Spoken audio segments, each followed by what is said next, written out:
Bonjour, moi c'est Pascal, vous êtes sur la chaîne Mental Data, donc la chaîne qui parle de sport, uniquement de sport, et de triathlon, et de sport hybride, bien entendu, puisque c'est en ça que je crois. Donc tu viens de t'entraîner toute la saison, tout l'hiver en piscine, et l'instant est venu en fait pour toi de choisir une combinaison en néoprène. Et comme on est dans l'ère du numérique, bah, il n'y a plus de vendeurs. À part peut-être à Paris, chez des gens sérieux comme le Vieux Campeur, ou d'autres que je ne connais pas, qui doivent être des petites boutiques en fait de triathlon, donc axées sur les grosses villes de France. Si tu es comme moi, tu vis à la campagne. Bah c'est pas facile en fait, puisque tu vas aller sur Internet, l'ère du numérique, et là tu vas commencer à chercher une combinaison en néoprène. À moins que tu sois ingénieur en néoprène, ça devient un parcours en fait assez hallucinant. Pourquoi hallucinant?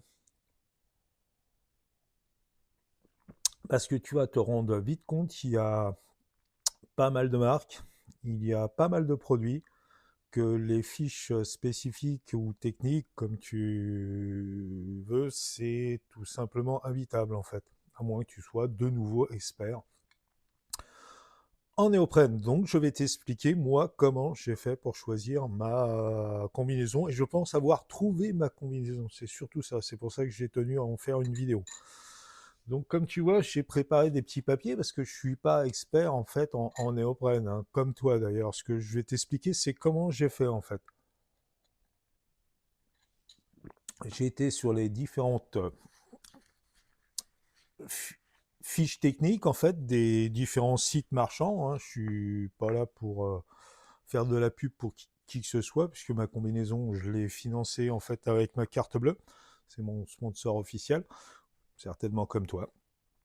Donc, bah, comme on est en France, l'eau est plutôt froide. Moi, je suis parti sur certains critères. Donc, eau froide, hein, la plupart du temps. Hein, je ne vais pas faire les championnats du monde à Hawaï, du moins pas cette année. Peut-être pas l'année prochaine et l'année d'après non plus d'ailleurs. Donc, je veux nager dans le secteur. Donc, à part en fait cet été dans le sud, l'eau généralement est froide, hein. J'ai fait du triathlon il y a 40 ans de ça, l'eau était déjà froide, mon père me massait entièrement le corps, l'eau était à 12-14 degrés en début de saison ou en fin de saison. Pour rentrer dedans, faut être motivé. Alors, faut comprendre que plus tu es mauvais nageur, donc plus tu vas rester en plus longtemps dans l'eau. Bah oui, c'est pas sympa du coup, hein.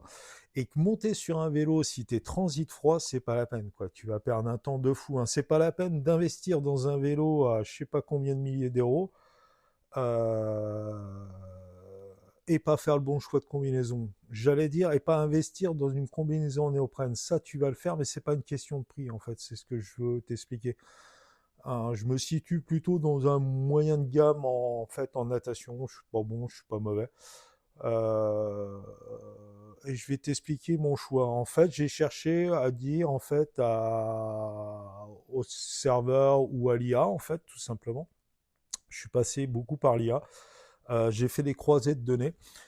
Donc, pour te résumer, en fait, si tu es mauvais nageur, en fait, il te faut de l'épaisseur. Pourquoi de l'épaisseur? Parce que tu vas avoir froid dans l'eau, tu vas y passer plus longtemps, et que psychologiquement, déjà, si tu vas te relever dans l'eau, donc c'est plus facile pour toi de nager, pas avoir le bassin qui descend. Tu vas donc économiser aussi tes jambes. C'est super important en triathlon. On nage avec les jambes dans les piscines, mais en triathlon, il faut éviter de le faire trop, faire les battements, puisque si tu arrives déjà avec les jambes entamées sur le vélo et courir derrière, ça va être un enfer. Donc le premier choix, donc si t'es pas un bon nageur, comme la plupart des gens, hein, les triathlètes, on est rarement des dauphins. Donc bah, c'est d'investir en fait dans la marque comme Speedo. Alors si tu demandes Speedo sur ton IA, normalement c'est pas mal en fait. C'est une bonne marque, un référencé en natation, pas forcément en triathlon sur des produits comme le néoprène, mais c'est une marque sérieuse, donc fiable, épaisse, donc tu vas te retrouver avec du 4-5 mm pour des petits budgets en fait à 200, 150, 200 € environ. Tu as aussi Decathlon. Je vais commencer à prendre mes petites notes parce qu'on va rentrer plus dans du vrai technique. Donc tu seras donc chez Decat ou chez Speedo dans du 150 euros à 250 euros. C'est du modèle standard, donc le néoprène, c'est pas du Yamamoto, hein, donc c'est assez rigide. C'est fait pour les débutants, le triathlète occasionnel. C'est le choix intelligent en fait pour 70% des gens qui font du triathlon en fait, hein. Si tu t'amuses pas à faire des sorties tous les week-ends, si tu vises pas les championnats du monde, je pense qu'un budget de 150 à 250 euros, c'est bien. Je vais tout de suite faire une aparté en fait sur la combinaison en néoprène. Il faut savoir que 40%, une fois que tu as acheté ta combinaison en néoprène, si tu es frileux, si tu nages donc en France, hein, donc de nouveau la majorité des gens, hein, 40% en fait de tes calories vont se barrer par la tête. Donc je te conseille une cagoule en néoprène. Parce que c'est idiot en fait de mettre de l'argent dans de l'épaisseur, hein, 4-5 mm en néoprène, se dire j'ai chaud, et puis de l'autre côté, perdre presque la moitié de tes calories par la tête. Donc cagoule, si possible gants, si suivant et chaussons ou chaussettes néoprène comme tu veux les appeler.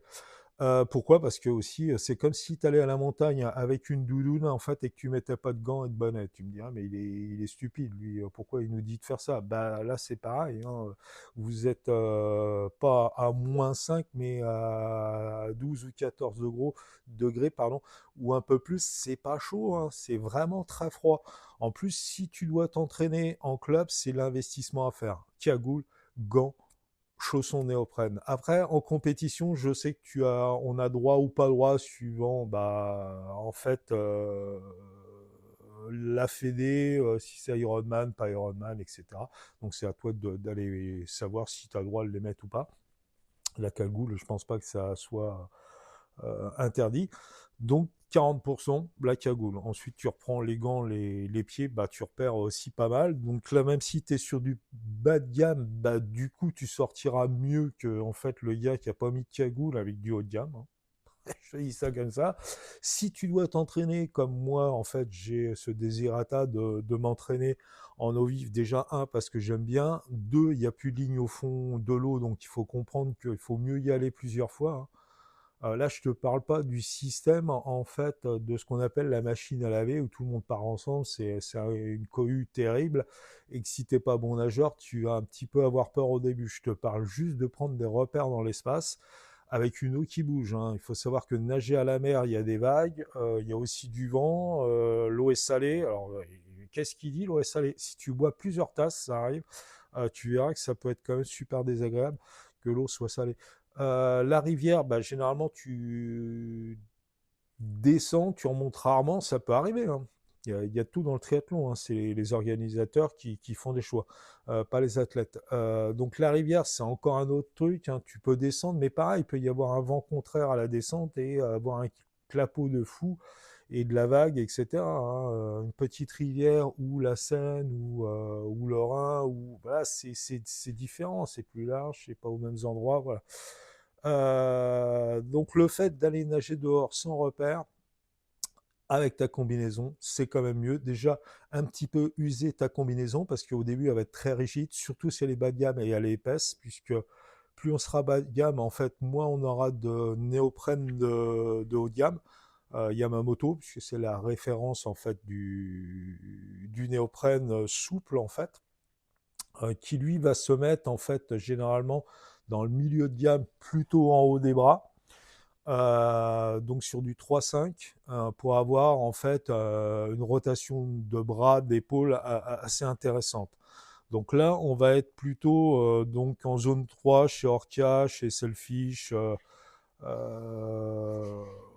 voilà, sur de la combinaison donc, qui vaut 350 à 550 euros. Donc on a du Yamamoto, donc c'est aussi référencé, hein, il faut faire attention, Yamamoto 38-39. Donc ça, c'est un très bon rapport qualité-prix en fait. Surtout que tu trouveras chez ces gens-là en fait de la promo. Donc des fois c'est à près de 50%. Donc c'est pas mal, c'est pas mal. Moi je me suis arrêté personnellement, je vais vous dire mon choix tout de suite, hein, chez Hub ou chez Hub, je ne sais pas comment on prononce. Donc sur un modèle que j'ai croisé, puisque j'ai pris un ou deux modèles, j'ai dit à l'IA, voilà, qu'est-ce que tu en penses, quel est le meilleur choix entre deux ou trois. Donc il m'a donné les pistes. En fait, je fais une vidéo pour t'éviter de faire tout ça et gagner un petit peu de temps, parce que autrement c'est très long, même avec l'IA. Donc en plus, j'ai croisé deux IA pour voir s'il y en a une qui me racontait pas n'importe quoi, qui avait la même analyse. Donc ils sont arrivés tous les deux d'accord. C'est-à-dire que je suis arrivé donc en finalité, il n'y a plus de suspense, mais je vais vous le dire et continuer à vous expliquer en fait ce que j'ai fait. J'ai donc croisé aussi du haut de gamme. Et le haut de gamme, tu t'aperçois que si, c'est intéressant si tu es vraiment très bon nageur. Contrairement au bas de gamme qui est épais, le haut de gamme est moins épais, plus élastique. Yamamoto, donc là tu passes sur du Yamamoto 40 ou 45 en fait en référence, donc c'est vraiment très souple. C'est pour des gens qui ont une fluidité de nage, donc des bons nageurs. Donc, contrairement à ce que tu pourrais penser, si tu es mauvais nageur, n'achète pas une combinaison de haut niveau. Elle va te défavoriser dans ta nage, puisque là, en fait, tu vas peut-être avoir le bassin qui coule. C'est pas forcément intéressant. Le top pour quelqu'un qui ne cherche pas une vitesse extrême parce qu'il part déjà limité, et moi, je suis plutôt un athlète, donc ce qu'on appelle hybride. Donc en haut de gamme, ce genre de combinaison est souvent réservé à des gens assez longilines et assez secs, hein, ceux qui aiment les triathlons. Euh, c'est un petit peu ce qu'on voit aujourd'hui. Donc, si vous voulez, il va falloir trouver en fait le compromis par rapport aussi à votre poids et votre taille. Moi, je fais 1m75 pour 75 kilos. Bah, j'ai pas forcément la morphologie donc type du triathlète. Donc, ce qui est intéressant, par exemple, chez Hub, c'est que regardez, en milieu de gamme et en haut de gamme, vous retrouverez des demi-tailles. Donc ça peut être intéressant. Moi, une combinaison large, si elle est trop large, donc l'eau rentre dedans, donc ça n'a aucun intérêt. Si je prends une EM, elle risque d'être trop serrée parce que j'ai plus trop de torse en haut, en fait, par rapport à quelqu'un qui est très longiligne. Donc ça va m'empêcher en fait de mouvoir, donc ça va me restreindre dans le mouvement, donc pas intéressant. Par contre, une demi-taille, c'est fait plus en fait généralement sur vous verrez ça, mais sur des combinaisons donc américaines où là, je pense qu'il y a un public plus large. Peut-être un peu comme moi qui va en salle de musculation, qui pratique d'autres sports en même temps et du triathlon. Donc ils ont fait des demi-tailles. Donc si tu n'es pas athlétique aussi, tu peux faire 1m75 et 75 kg, tu auras la même problématique que moi. C'est-à-dire de te trouver en fait une combinaison. Donc là, chez Hub, bah, en fait, pas mal. Par rapport à la combinaison de haut niveau de chez Aquaman, j'ai rien contre Aquaman, c'est français, c'est super. C'était mes premières combinaisons. Mais là, on parle en fait chez Aquaman de haut niveau. Donc je pense que c'est vraiment dédié aux très bons nageurs qui cherchent en fait une vitesse et une glisse parfaite. Alors, que vous dire quoi d'autre en fait? Alors, pourquoi je me suis arrêté chez Hub? En fait, je me suis arrêté chez Hub euh, parce qu'en fait, j'ai trouvé en fait une combinaison qui me va bien parce qu'en fait, elle est gainée au niveau du ventre. Je suis plutôt un nageur puissant, donc pas un bon nageur. Donc il n'y a pas un bassin fixe, du moins au début, parce que je pratique la musculation, donc je vais me gainer. Mais au bout d'un quart d'heure, 20 minutes, si je nage fort avec les bras et le haut du corps, je vais avoir une dérive comme ça derrière. Donc bah, ma glisse, elle est freinée tout simplement.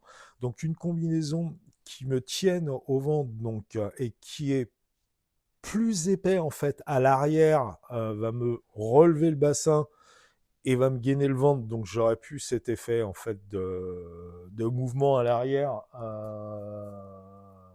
qui est désagréable et qui va me freiner. J'aurai donc du Yamamoto, j'en bafouille, en haut des bras, donc une bonne souplesse, même si c'est moins souple qu'en haut de gamme. Du coup, c'est vraiment fait pour des gens comme moi. Voilà, donc c'est l'Archimède 4. Donc j'ai du 3,5 en haut des bras en Yamamoto, donc ce qui me laisse une rotation intéressante pour les bras. Et en bas, vu que je vais pas très peu me servir des jambes, juste pour stabiliser et éviter que mon bassin ne bouge, donc j'ai des plaques de renforcement en néoprène, hein, c'est pas du Kevlar, qui vont en fait me gainer. Alors, ils vont me gainer, c'est pas une combinaison qu'on m'a fait pour moi, hein, c'est parce que je fais partie des gens classiques qui ont des problèmes de natation, en fait, tout simplement. Donc, je vous invite à aller tout simplement vous confronter à ça, c'est-à-dire d'avoir un prix en tête, en sachant que pour les débutants, je pense que pour faire court, plus vous êtes épais, mieux c'est. Pensez à mettre un petit chapeau en néoprène, c'est 40% de gain de gagner. Milieu de gamme pour les gens qui sont en fait moyens en natation, moi par exemple. Je vous ai expliqué pourquoi l'IA, les deux IA m'ont trouvé en fait une combinaison Hub et une Archimède 4 parce qu'en fait ça mon profil. Alors j'ai bien expliqué à l'IA, je nageais en temps de temps. J'ai eu mes qualités, mes défauts, que j'attaquais fort du haut, mais que du coup j'avais voilà des problèmes avec mes jambes derrière, etc. Donc forcément, je suis pas un cas atypique. L'IA m'a trouvé la bonne combinaison pour moi. Alors là, si vous voyez, j'en ai des pages et des pages. Donc je vais pas vous ennuyer plus longtemps que ça. Hein, entre zone 3, Orca, Hub, Aquaman, Speedo, Decathlon, il y en a Selfish, j'en ai encore oublié, vous voyez, il y en a des pages et des pages, en fait, des marques. Donc, à savoir, donc l'IA par rapport à votre profil, le budget, les promos, cherchez un petit peu vous aussi, hein, s'il y a des promos et lui soumettre. Et normalement, au bout d'un moment, quand elle aura croisé toutes les données, elle vous donnera la vraie solution. Et n'oubliez pas que ça sert à rien de mettre 10 000 euros dans un vélo et sortir frigorifié. On s'en remet pas. Et puis après, c'est pas très très comment dire sympa en fait de vous dire ouais je vais faire un triathlon, je vais me geler. De nouveau, on est en France, on n'est pas à Hawaï et l'eau est froide en France. Voilà, je vous souhaite une bonne recherche. Si vous avez trouvé donc vous des compromis intéressants ou des combinaisons qui peuvent être sympas, en appliquant la même technique que moi, c'est-à-dire un prix, mes caractéristiques de nage, en croisant deux, trois données, en recherchant un petit peu de mon côté, en redonnant à l'IA en fait de quoi moudre du grain en fait, hein, du grain à moudre comme on dit, je cherchais le terme exact. Donc elle vous refait une petite synthèse si vous lui rapportez une autre combinaison à notre prix, etc., etc. De nouveau, moi perso, Hub Archimède parce que ça va normalement être une super combinaison. Je pense que c'est la super combinaison pour moi. Peut-être pas pour vous, peut-être pas pour le voisin, peut-être que vous nagez mieux que moi, peut-être que vous nagez moins bien que moi, peut-être que vous n'avez pas la même morphologie que moi. Donc de nouveau, vous ne pouvez pas vous en sortir aujourd'hui avec autant de marques, autant de prix. Donc, de nouveau, j'ai rien contre les technologies nouvelles. L'IA est là pour ça. Elle va vous croiser des données. Elle va même vous trouver des vendeurs adéquats, des vendeurs sérieux. Vous n'hésitez pas. J'avais trouvé un site assez intéressant. Elle m'a dit que c'était pas trop sérieux, qu'il fallait faire attention. Donc bon, j'ai pas envie d'envoyer de l'argent dans l'espace et de rien avoir en retour. Hein. Je suis comme vous. En plus, c'est quand même un budget. Donc en promo, pour vous donner un ordre d'idée, donc j'ai tapé une haut de gamme, mais dans les premiers prix. Donc voilà, de nouveau l'Archimède. Comme elle était soldée à plus de 50%, donc avec les chaussons, donc bonnet, gants, la combinaison, j'en ai pour 460 euros et normalement en plein pot ça vaut plus de 1000 euros. Voilà. Du coup, j'ai de quoi aller nager en club, de quoi aller nager tout seul en eau extérieure, et forcément, ça fera du début à la fin de saison en triathlon. Et aussi, regardez aussi la solidité. De toute façon, l'IA vous le dira, toutes les combinaisons sont pas sur le même régime, hein. Plus c'est haut de gamme, plus c'est fin, plus c'est élastique, forcément, plus c'est fragile. Voilà, n'hésitez pas à me faire des commentaires, n'hésitez pas à surtout à vous abonner pour que la chaîne continue et qu'on puisse traiter différents thèmes sur le sport en général. Et allez vous entraîner, soyez heureux et soyez vigoureux. À bientôt.